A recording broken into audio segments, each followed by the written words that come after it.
Hello again. I'm Joe McTurnan, AOPA's Director of Policy and Regulatory Affairs. Thanks for joining me today for another edition of AOPA's Take. Today I wanted to discuss a few recent developments that will absolutely impact your O&P business now and for the foreseeable future.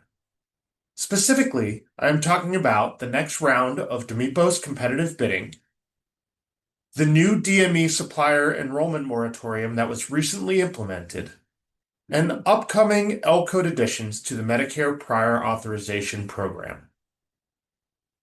Now, you may be saying to yourself, why are we talking about competitive bidding now when it does not start until 2028?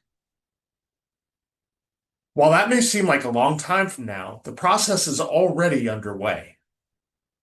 The competitive bidding implementation contractor website has already been updated, and information regarding timelines for the bidding process will be published there shortly. And the bid process is expected to take about 18 months to complete. While 2028 seems very far away, the bidding process will begin sometime this year. Medicare competitive bidding will look very different this time around. CMS has announced that they intend to implement a remote item delivery, or RID model, for some or all of the products that will be included in competitive bidding.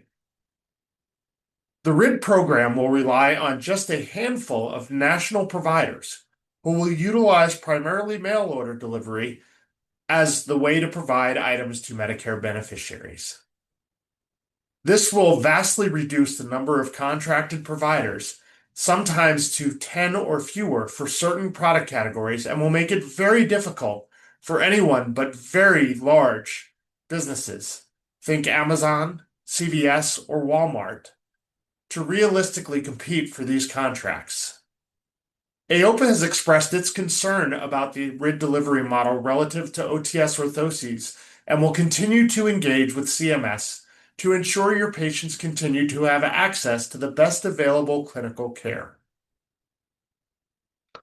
Another issue that may impact your O&P business is the recently announced moratorium on new supplier enrollments in the Medicare program for suppliers who categorize themselves as medical equipment providers, including those with orthotic and/or prosthetic personnel. The moratorium was announced at a White House press conference in late February as a means to stem continued fraud and abuse in the Medicare DMEPOS arena. While scheduled for 6 months, CMS may extend the moratorium in 6-month increments if the threat of fraud and abuse remains present.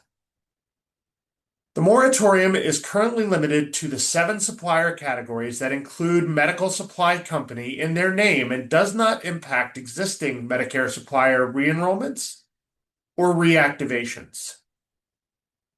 If you are considering starting an O&P business or opening a new location for an existing business, you must enroll in Medicare as strictly orthotic, prosthetic, or orthotic personnel for your enrollment application to be processed. This does mean that you will be restricted from providing DME of any kind from that location, but it will allow you to enroll new locations or start a new business and enroll your new business location in Medicare. Beware though, CMS has stated that intentionally misrepresenting your supplier type can lead to severe penalties, including exclusion from the Medicare program for up to 10 years. The final development I want to discuss with you today is the upcoming addition of 5 new L codes to the Medicare Prior Authorization Program. Effective for dates of service on or after April 13th, 2026, L0651, L1844, L1846, L1852, and L1932 will be added to the Medicare Prior Authorization Program. Claims without affirmative prior authorization decisions will be denied unless they are provided under an emergent needs scenario and submitted with an ST modifier. Medicare prior authorization has proven to be a very successful program, and the addition of these five codes should continue to help providers manage the claim process more efficiently and with fewer claim denials. Before I sign off, I wanted to encourage you to join AOPA in celebrating Limb Loss and Limb Difference Awareness Month this April, and also extend an invitation to participate in AOPA's Policy Forum in Washington, D.C. on April 13th and 14th. Thanks for spending some time with me today. And as always, AOPA's Take, where you go when you need to know.